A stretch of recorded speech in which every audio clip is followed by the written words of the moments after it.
अंग्रेज जो अपने टाउट्स होते थे, जो उन्हें मुखबरियां करते थे, जब जाने लगा तो उसे घोड़े पे बिठाया, दस्तार बांधी और कहा दौड़ाओ घोड़े को।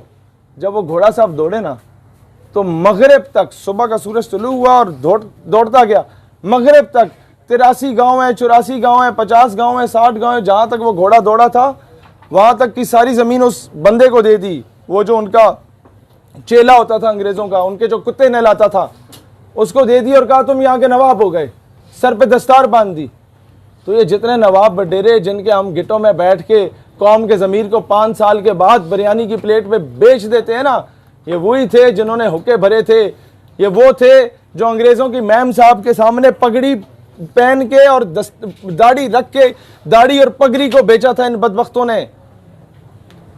उस दौर में शराब पेश करने वाले के लिए दाढ़ी रखना लाजिम करार दिया गया था ताकि दाढ़ी की तौहीन हो। उस दौर में कोई आपके घर का दरवाजा खोले या गाड़ी का दरवाजा बंद करे, उस नौकरी पे उसे फाइज किया जाता था जिसने शेरवानी पहनी हो ताकि आपकी शेरवानी की तौहीन हो। उस दौर में टीपू सुल्तान की तौहीन करने के लिए जो अंग्रेजों के खिलाफ खड़ा हुआ था, जो दरबान होता था, उसको मुंछे रखने पे अलाउंस दिया जाता था कि ये लोग और पैसे देते हैं, गुलामी करो, बूट पॉलिश करो और मुंछे रखो, दाढ़ी रखो, दस्तार रखो। हमारी सकाफत के साथ ये जुल्म हुआ और अफसोस इस बात का है, आज भी 5 स्टार होटल के बाहर चले जाओ, जो गेट आपका खोलेगा उसने शेरवानी पहनी हुई होगी। आज भी किसी मेस के बाहर चले जाओ, सरकारी मेस के बाहर चले जाओ, मैं जनरल बाजवा को भी कहता हूं, आप किसी गैरिजन मेस के बाहर चले जाएं तो वो शेरवानी वाला बंदा खड़ा होगा, उसने दस्तार पहनी होगी। भाईजान उसे पहनाए, पैंट कोट टाई लगाएं और उसे खड़ा करें ताकि पता चले पाकिस्तान गुलामी से निकला है। जो आपके स्वीपर हैं उनके लिए लाजिम करें कि यार आपको हम अच्छे ड्रेस देंगे, आपको पैंट कोट देंगे, टाई देंगे। नवाब ऑफ बहावलपुर, एक ही बंदे का पुत्र नवाब मैंने आज तक देखा है उस दौर का। वो गाड़ी थी बड़ी महंगी, बरतानिया में, हाँ बरतानिया में गया तो बड़ी महंगी गाड़ी थी, उन लोगों ने उसे दाखिल नहीं होने दिया। जब उसे अंदाजा हुआ कि मेरे पाकिस्तानी और मेरे साथ ये कुछ हुआ है, उसने वो सारी गाड़ियां मंगवा ली, उसके आगे झाड़ू बांध के ना पूरे बावलपुर में फिराया, उस गाड़ी के रेट ही गिर गए। तो इनको इनकी औकात बताना ज़रूरी है। ये जो आज अरब शेख जो बरतानिया को तस्लीम, अपना इजराइल को तस्लीम करने पे तुले हुए हैं, जो औरत और शराब पे बिक गए थे, ये एक दौर था जब नवाब बावलपुर जब अरब कंट्रीज में उतरता था तो कतार में खड़े होकर ज़कात के पैसे लेते थे, इनसे खैरात मांगा करते थे। ये आज हमें धमकियां देते हैं कि हम तुम्हारे 4 लाख लोगों को वापस भेज देंगे। क्यों ऐसा हो रहा है? क्योंकि हमने मौका खुद दिया। हमने बजाय इसके कि हमारी नंबर 1 आर्मी है, नंबर 1 इंटेलिजेंस एजेंसी है, हम उन्हें कहते कि यार हम प्रोटेक्शन देंगे आप लोगों को, हम इजाज़े मुकद्दस की हिफाजत करेंगे। उन्होंने सारे ठेके अरामको के और बाकी ठेके अमेरिका को दे दिए। क्यों भाई? कहीं ना कहीं हमने अपनी पॉलिसी में वीकनेस दिखाई ना, जो उनको मौका मिला।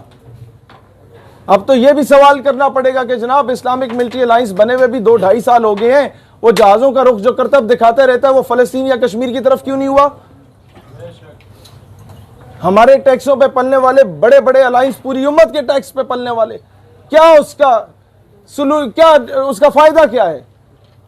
भाई हम सारी जिंदगी आपके लिए कुर्बानियां देंगे, हम आपसे पहले बॉर्डर पे पहुंचेंगे इंशाल्लाह। हमारी चमिंडा की माओ ने अपने उन बच्चों की तरबियत की थी, सीने से बम बांध के वो हिंदुस्तानी टैंकों पे लेट गए थे। हमारे केपीके की माओ ने जीएसक्यू में 6 सितंबर की तकरीब थी तो वो कहती थी, जब उसे बुलाया गया कि तो बेटा तुम्हारा शहीद हो गया है, अब क्या तासुरात हैं? मैं समझ रहा था वो रो पड़ेगी, लेकिन आफरीन है उस पठान माँ पे कहती है वतन अचर खपामश है, वतन परेशान ना, पठान माँ जिंदा अपने बच्चों को तुझ पे कुर्बान करने के लिए। मसला ये है कि वो माए तो कुर्बानियां देंगी और ऊपर जो ये पॉलिसी मेकर बैठे हुए हैं, खुदा का वास्ता है कोई अमली तौर पे काम करो भाईजान कश्मीर के लिए। खुदा का वास्ता है, आज वो बहन लिखने पे मजबूर हो गई है कि उमर फारूक रजी अल्लाह ताला अन्हो के, उमर बिन अब्दुल अजीज रहमतुल्लाह अलैह के, हैदर करार शेर खुदा करमल्लाह वजुल करीम के, मोहम्मद बिन कासिम के, तारिक बिन ज़ियाद के वारिस किधर गए भाई जो कश्तियां जला दिया करते थे? वो जवान जो सड़क पे निकलता है दुकान जाने के लिए, उसे हिंदुस्तानी फौजी गिरबान से पकड़ के कहता है आगे तुम्हारे पाकिस्तानी जिनके लिए नारे लगाते थे, जिनके लिए उछलते कूदते थे, क्या जवाब दे वो नौजवान? कब तक वो बोलता रहे बस पाकिस्तान जिंदाबाद, हम आज़ादी लेंगे? भाई आप उसे असला लेके सपोर्ट ना भी करें ना, कम से कम थपकी दे दो।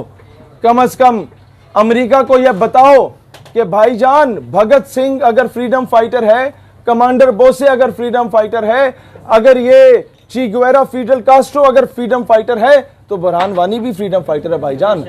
फिर ये आपके जो जैश के या लश्कर के या हिज्ब के लोग वहां बगैर तनख्वाहों के शहादतें दे रहे हैं, वो भी फ्रीडम फाइटर है भाईजान। फिर डॉक्टर मनान वानी और अफजल गुरु भी फ्रीडम फाइटर है। ये चीजें क्यों नहीं बताई जाती? उस पे कौम को तकसीम किया जाता है, कहा जाता है नहीं ये तो फलाने मसलक है, या ये पठान है, तो पंजाबी है, इसके बारे से नहीं बोलना। भाई क्यों? जब कोई खत्म नबूवत का काम कर रहा है तो बड़े बड़े उलमा हमें बताओ, क्या जो आज हमें कहते हैं कि जी आप क्यों सारे मकातब फ़िक्र इकट्ठे होकर ख़त्म नबूवत की बात करते हैं, खुद अकेले क्यों नहीं करते? भाई आप शाह अमन नूरानी से ज़्यादा पढ़े लिखे हैं। यही जवाब काफ़ी है कि जब वो सबको लेके चल सकते थे साथ ख़त्म नबूवत के दिफा के लिए, जब पीर महर अली शाह रहमतुल्लाह अलैह इकट्ठे हो सकते थे सारों को लेके हजूर की नामूस रिसालत के लिए, तो हम कौन होते हैं किसी को रोकने के? हम कौन होते हैं? हम क्यों नहीं जिहाद के लिए किरदार अदा कर रहे? हम क्यों नहीं अपने मुल्क के स्टेक होल्डर्स को फोर्स कर रहे कि भाईजान अब प्रैक्टिकल फील्ड में निकलने का वक्त है, गर्मी आ चुकी है, बर्फ पिघल चुकी है, अब जाओ ना वहां पे।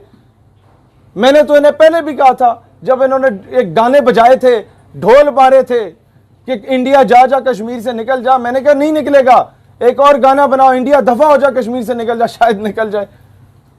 फिर भी ना हो तो जनाब ये बड़े भाई साहब को बोलना एक फिल्म में खुद हीरो बन के तशरीफ ले आओ, शायद इंडिया निकल जाए। लेकिन नहीं निकलेगा भाई।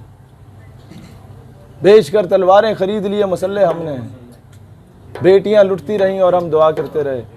मसला ये है कि आज हम वजीर आज़म साहब से भी कहते हैं भाईजान कुर्सी है तुम्हारी, ये जनाजा तो नहीं है, कुछ कर नहीं सकते तो उतर क्यों नहीं जाते?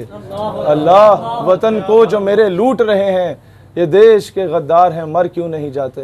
दोस्तान जी वकार, आज हमें बार बार मैं एक बात कहना चाहूँगा, अपने स्कूल्स कॉलेज यूनिवर्सिटीज़ में डाटा इकट्ठा करें, कौन कौन टीचर है जो डायरेक्टली इनडायरेक्टली पाकिस्तान की इस्लामिक आइडियोलॉजी को टारगेट कर रहा है, उसकी खुफिया वीडियोस रिकॉर्ड करें, हम तक पहुंचाएं।